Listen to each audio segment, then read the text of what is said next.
Top R/Nuclearrevenge posts presented by John Lemon. When I was a freshman in college, I took my first office job working for a large company doing contract work to a partially owned subsidiary in the mobile phone industry. It was the 90s and the world of mobile phones was in its days of every local telco still being separate from the divestiture. When they broke up Mobile, you had tons of available companies to choose from instead of the big four and their MVNOs. Coverage maps looked like someone sneezed on them instead of the coverage you had now. There was no data, no text, and 100 voice minutes was enough for most anybody. It was the Wild West in telecom. The job paid well enough and the hours allowed me to go to my classes. The job was fairly easy. We were tasked with activating new accounts. This required us to run credit checks and collect deposits when necessary. In the spring and summer things were relatively calm. The only rule that really upset me was that we were not allowed to read anything outside the company intranet during downtime, and this meant I couldn't knock out coursework. No big. Come November they wanted us to work more and more overtime to ramp up for the upcoming holiday season. This I could not do as I was hanging on balancing a full course load in addition to working the requisite 40 hours. They instituted a demand for at least 10 hours overtime a week. We were a small part of the building as we took up less than half of one of the 4 floors and were the only company there that was not a defense contractor. The contractors were all pretty cool, even if the MPs on floors 3 and 4 were a bit hardest, and they were nice to talk to on breaks. We had no room to expand. The office was also only open from 8 AM to 8 PM. Because of the demand for overtime they instituted desk sharing, but because they still didn't have enough desks, they couldn't seat everybody. I worked days and they wanted me to stay until 7 PM. This meant that the person with whom I shared a desk that would normally start at 1 PM had no place to sit, and, as they were also expected to work the overtime, that they would show up for 2 hours early and sit in the break room until I left. I couldn't understand why they would pay this guy 2 hours of base pay and 2 hours overtime to sit in the break room and twiddle their thumbs, but they determined that would be better than having me get out on time. Eventually I had to tell them I was quitting since I couldn't do the demanded overtime. I left and figured that was that. They called back 2 days after I left and asked if I would come back to work. I said I would on the condition that I would not be expected to work the overtime, and they said we would talk about it when I came back in. I show up, and they pulled me aside and said that they still needed me to do the overtime. I told them that it was impossible and that there was no point to having asked me back if I had to work it.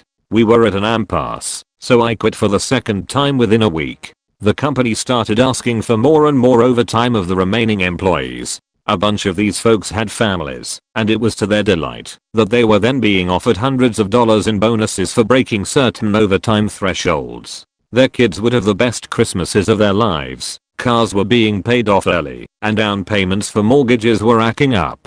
Come January the overtime is gone as there was no need for it. People are settling back into their former routines and payday arrives. From my friends that stayed working there, they said that the envelopes were opened and there were audible gasps coming from across the floor. Paychecks were being issued for $0 to a large number of employees. One got a paycheck for $0.15. The shock quickly turns to anger and the floor erupts. Management came out and addressed everybody and told them that the bonuses they offered were not approved by the company and that the money had to be reclaimed.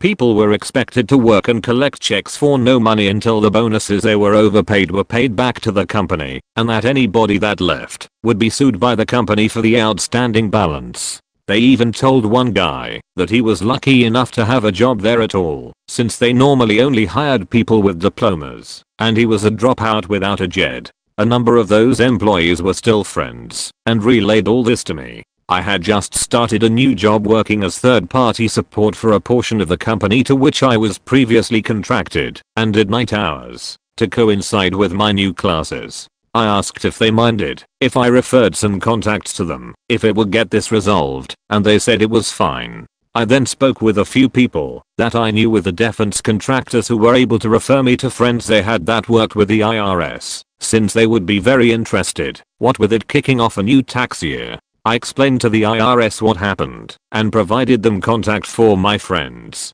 1 month later, after an investigation, the full force of the government came down upon the company.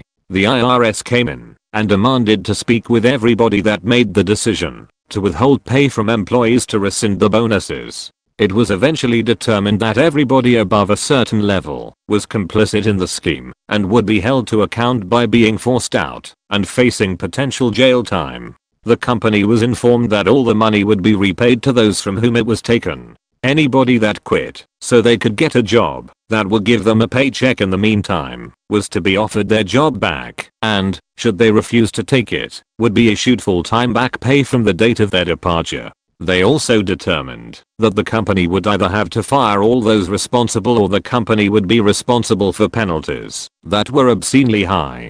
The company thought they had their race in the hole when they said that without the managers being allowed to stay on they would have to close the call center. They were informed that closing it was fine, since the final stipulation was that all employees that were not involved in the scam would either be offered the chance to move to the office they had a county over, or would be offered very generous severance packages. The company opted to move the employees and shut the call center. Plea bargains were made. Everyone but the offenders went home happy. TLDR, I quit a job because I couldn't work overtime and subsequently got the call center shuttered.